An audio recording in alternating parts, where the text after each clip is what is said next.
Hi, I'm Bill Bennett, and I run Warner Brothers Records here in Nashville.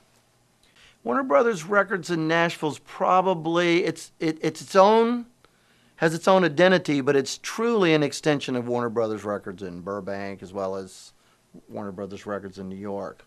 Uh, we do country music. We're good at country music, but we're trying to expand the definition of country music. We've signed artists that aren't necessarily country artists, and we've signed artists that are thoroughbred country artists, and we've signed artists that are bank shots that you have to like go over here and bring it back into the format. But I think they all share country music values. I mean, I do think the country music has its own set of singer-songwriter. It used to be mama, trains, drinking, and now it's kind of evolving into more of a singer-songwriter format. Well, there's still a huge distinction between the two now. By and large, the community, the country community, not defined by, of which the label is just a part of it. It's a little more than a citizen, but a little less than an elected official. But the community is a community run by publishers, agents, but primarily songwriters. It's a songwriter's town. It really is. Producers find songs, connect them to the right artist, and make records.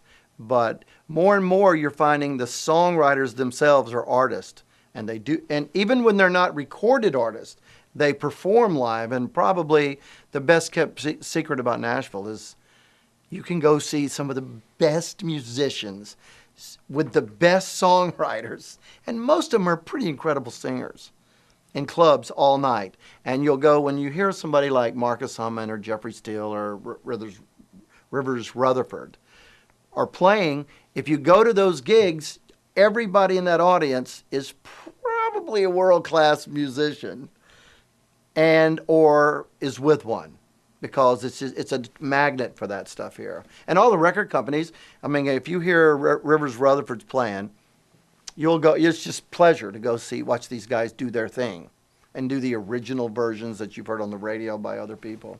Our primary purpose is to sign and market, sign country artists, create country careers in the country music field.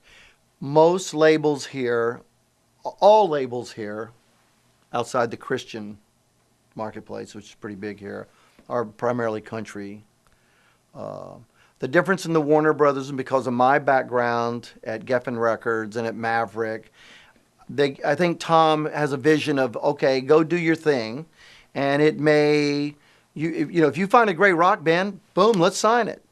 If you sign a great pop act or you want to get into that business, we're one big company, and you can use our promotion department, our marketing apparatus, if you find the right record. And we work Faith Hill, we work her certainly outside the country marketplace. We use their advertising expertise, and it's a kind of a mutual relationship with Burbank.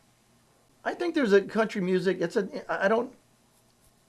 To me, there's a certain integrity to country music that I grew up with it. There are values that country music shares. I try not to let them get put in political terms or media terms. I think there are pop records that are country, and I think there are country records that are pop. But for this conversation, I would say country music is pretty much, unfortunately, defined by the country format at radio. There are Americana. There's another radio format called Americana that could easily be part of country. Certainly bluegrass is part of country. And in a lot of ways, old R&B is country music. So it's hard for me because I kind of feel like it's mostly Southern music. But right now, for this purpose, I think it's, unfortunately, we're basically talking about what you hear on country radio, and which is barely the breadth of the actual genre. We just really think about the quality. We really do. If it's a great song and the guy has vision or the girl, we just signed an act, Lori McKenna, who I had never heard of. And I went to went to California and sit with Faith Hill. Hadn't made a record in 2 or 3 years. A lot of people were talking about it. And we went to hear 25, 26, 28 songs.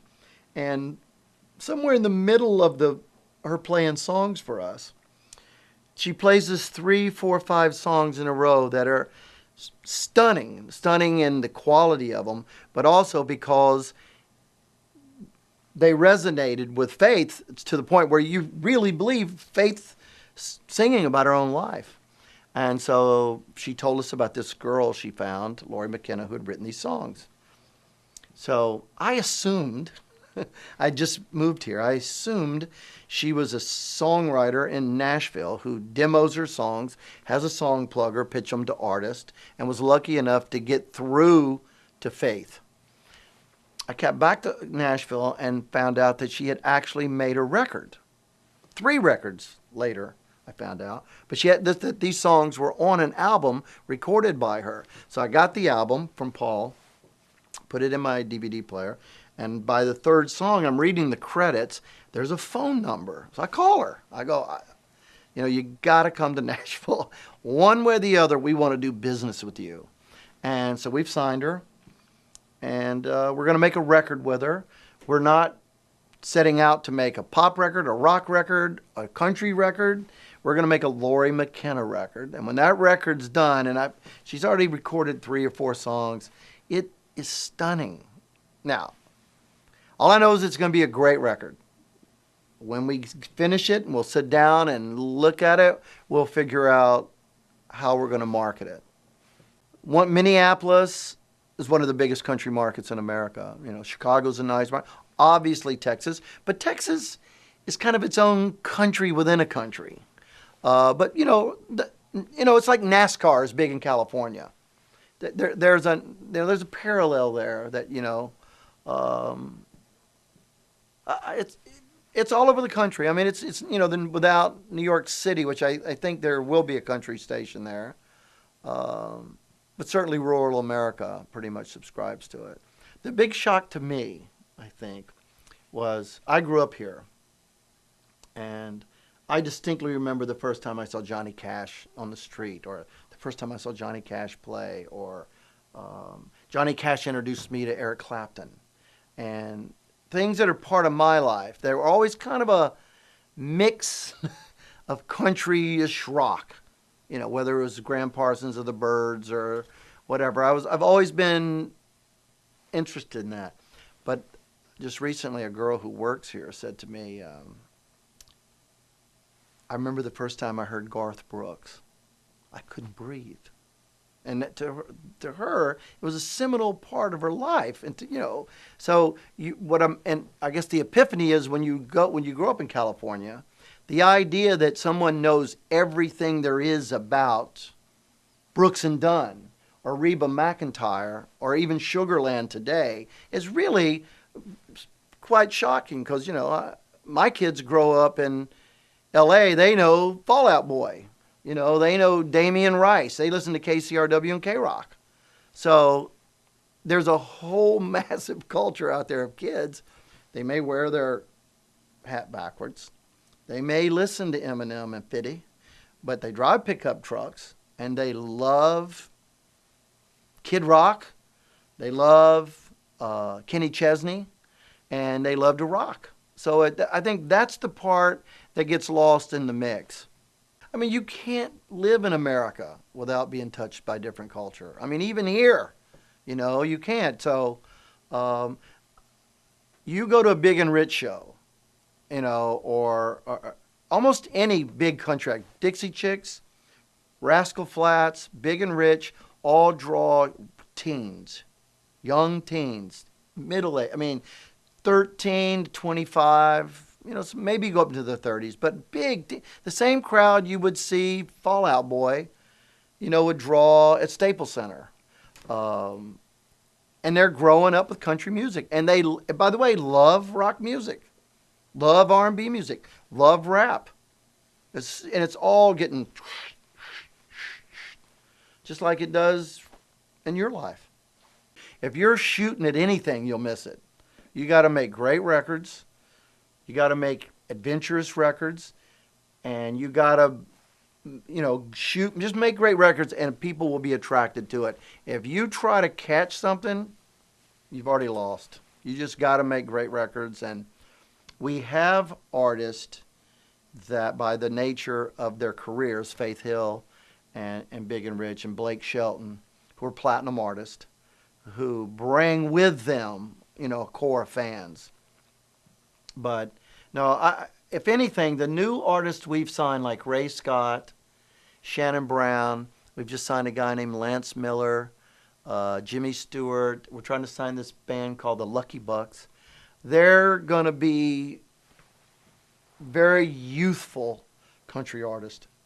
And I think if we don't do that, then there will be no country music if you don't have kids. So, no, my thing actually is I think we're probably shooting younger. We're really consciously trying to make younger country records.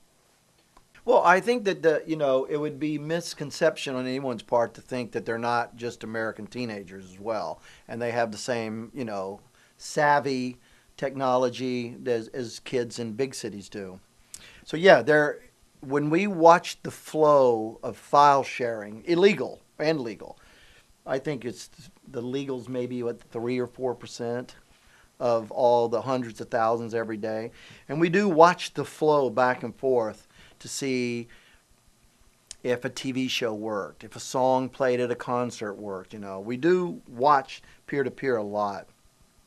Yeah, and certainly all of our music's being stolen. That is by far the biggest downside to it. And I can't fret over it because I can't stop it. So I have to leave that to people who deal with those things. But what I can do is watch it and learn from it and try to get information out of it and treat it as data.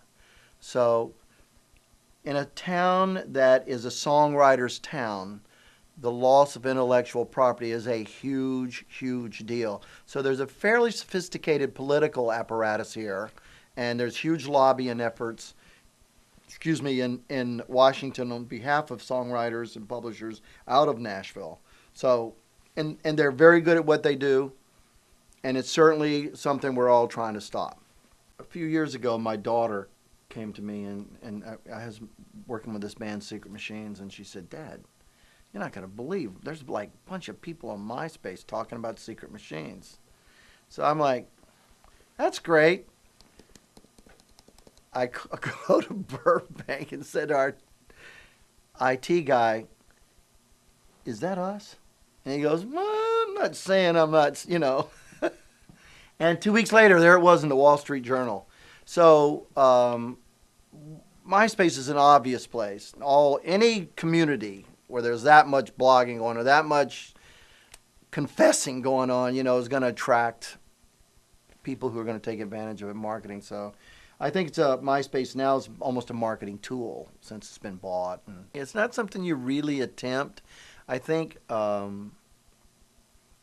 historically, and just in my experience, if you start out to cross over, then you kind of lose where you should be starting from in a weird way. And the country marketplace traditionally is pretty proprietary, and they don't really, the country stations, and to some extent the country infrastructure has not been really kind to crossovers. You don't hear a lot of nice things about Shania Twain and Faith to an extent had a backlash because she had a huge pop album. If it appears that you're pandering, it's a big, big mistake. So, I mean, since I've been here, we haven't attempted, in fact, we've never even really discussed a crossover, and we've even gone to attempts to protect ourselves from a crossover unless it organically happens. Mm-hmm. And it really does have to be organic. If it appears there's a market outside of it, and it can be dealt with, and there's some dignity to it, and there's some integrity to the project, then it's okay. the upside to that stuff can sometimes far outweigh the future prospects of a project. And it's an intuitive, collaborative, much discussed, much maligned process. With Faith Hill, particularly, this new album of hers, which came out in August, she distinctly went in there to regain her credibility in the country marketplace. She made a brilliant country record, and one of the best country albums I've ever heard. And we have gone to some lengths to protect that. We didn't want certain. We've said to the pop stations, look, you want to play it, that's your business, but we're not giving it to you. We're not asking you to play it. And I think Keith Urban's going through this right now, where Keith Urban has a 2 or 3 year old single on, I think, Hot AC right now. It's top 10. That I don't think Keith encourages, supports, embraces, So crossover is not that big a deal to us anymore. And I think the term crossover, which is a radio term, becomes less and less important in the future when you can go to Yahoo or take the pipe to Germany and have an international hit, which is where I hope online marketing really makes the difference and gives us an opportunity, because country artists don't tour Europe. They don't travel overseas. And, it appears there's no culture to support, in Japan, no, Australia and Canada. There's obviously a rural, agrarian, I guess, society that, that could support it. But I've always thought that you could have country music in Germany, France, Italy, and England, or any country, if you just got a chance to expose it. But there's no country radio in any other countries. So my mission this year is to somehow break one of our artists overseas, if not 2 or 3. I'm not trying to be glib about this, but I can't emphasize enough that timing played a huge factor in probably the current crop of people who run the business. If you look at all the people who run record companies now, I'm almost all about the same age, grew up with the same generation, and it really was when the LP and FM radio kind of just exploded. Today, I think there's much more opportunities, but on a much smaller level. If you can get your foot in the door, the only advice I would give people is to be great at what the opportunity before you is. If you come in as an assistant, or you come in as a T-boy, or you come in as a song plugger, be great at it and then exceed that position. Because every company I've ever been a senior executive in, I always looked for the people who exceeded their position, or people who could create influence inside the company. And every company's got them, whether it's a record company or a radio station or CMT. When you go to companies, you meet people, get it, they have influence, and I always go, I could hire that guy. I'll meet kids, I go, okay, keep an eye on this one. And I think it may be intuitive. I think I did promotion for so many years. You just meet people and you go, okay, got it. Later you find out maybe it's not the right person, but it's generally somebody who's come in and made the most of the opportunity. And no sense of entitlement. Oh my God, I finally made it. Look around, see how it works, But be great at what you do, and you will be noticed. Yeah. I don't know what I would have done. Somehow to live your entire life in blue jeans and to have a front row seat, if not a third row seat on some occasions. I've been very, very fortunate. I have met some of the most interesting people on earth. And I've worked with some of the smartest people, and I have such respect for musicians and such respect for anybody that will follow their dreams, and to be able to be a part of that, it's a gift. It's truly a gift. And then to be able to make a living at it, or, to even exceed whatever you thought you were going to do with your life. Yeah, it's a gift. It's truly a gift. I don't know what I would do if I didn't. I probably would have slapped my kids, you know. Or, I got to think about what would I do if I worked at a bank and I had to wear suits and stuff. Now I like to wear suits because I never wear, wow, I get to wear a suit. I get to work with your dad. I mean, I loved working with your dad. And it really enlightened people you get to meet, and kind, gentle people. It's just interesting. It's fascinating. I got to watch David Geffen's mind operate. Was just like going on the road with Bruce Springsteen. And before he was Bruce Springsteen, like down in the South where we would go into Birmingham, Alabama, and you wouldn't sell out. And you're like, I'm out there, yo, you gotta go. And it's great. I got to go through all of that stuff. I think if you're a great musician, just persevere, It took me a long time, and I grew up with musicians my entire life. I grew up with kids who were the sons and daughters of country people and who were musicians. And to me, I think even into my adulthood, I couldn't make the distinction between a musician and a star.